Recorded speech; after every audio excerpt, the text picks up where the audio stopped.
બાબરના કડાવ ધામ ખાતે પર્યાવરણ પ્રેમી રક્ષા ચૌધરી દ્વારા 100 બળતરુઓનું વાવેતર કરાયું।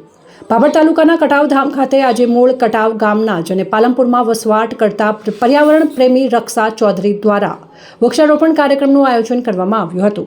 રક્ષા ચૌધરી દ્વારા બનાસકાંઠા જિલ્લાના અનેક સ્થળોએ વૃક્ષોનું વાવેતર અને પર્યાવરણનું જતન કરવામાં આવે છે। જોકે રક્ષા ચૌધરીનું કહેવું છે કે પર્યાવરણ એ જ આપણું જીવન છે। મેં જે પણના ઘરે દીકરીનો જન્મ થાય ત્યાં જઈ અને એક વૃક્ષ ભેટ આપું છું અને દીકરીનો જેમ ઉછેર થાય તેમ વૃક્ષોનો ઉછેર કરવા માટેની અપીલ કરું છું। જોકે હાલ ચોમાસાની ઋતુ દરમિયાન બનાસકાંઠા જિલ્લો હરિયાળો બને તેને લઈને અને વધુમાં વધુ વૃક્ષારોપણ થાય તેવા પ્રયાસો હાથ ધરવામાં આવ્યા છે। ત્યારે કટાવ ધામ ખાતે 100 જેટલા વૃક્ષોનું વૃક્ષારોપણ કરવામાં આવ્યું છે, જેમાં કટાવ ધામ ગામના મહંત જયરામદાસ બાપુ સહિત ગ્રામજનો ઉપસ્થિત રહ્યા હતા અને વૃક્ષારોપણ કર્યા બાદ આ વૃક્ષોનું જતન કરવા માટેની ખાતરી આપી હતી। નમસ્કાર, હું છું રક્ષા ચૌધરી। મને બધા એક પ્રકૃતિ પ્રેમી તરીકે પણ ઓળખે છે, તો હું આવા ઘણા પ્રોગ્રામો કરું છું કે વૃક્ષારોપણ છે, દીકરીને જ્યાં પણ દીકરી જન્મે છે ત્યાં આગળ એક વૃક્ષ લઈ પહોંચું છું। તો તેવી જ રીતે મને આજે એવો વિચાર આવ્યો કે મારા ગામ કટાવ ધામમાં પણ કેમ નહીં।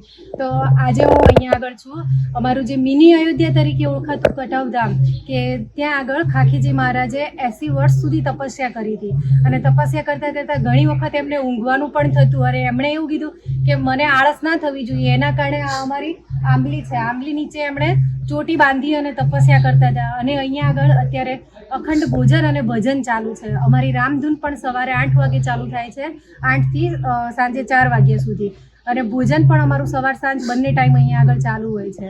જે આપણો ગુજરાતીઓનો ફેમસ કહેવાય કે શીરો, તો શીરો સદાવ્રત તરીકે અહીંયા આગળ શીરાનું ભોજન આપવામાં આવે છે। તેવી રીતે કાયમ માટે ચાલતું ભોજન અને ભજન બંને અહીંયા આગળ કટાવધામ વર્ષોથી ચાલી રહ્યું છે।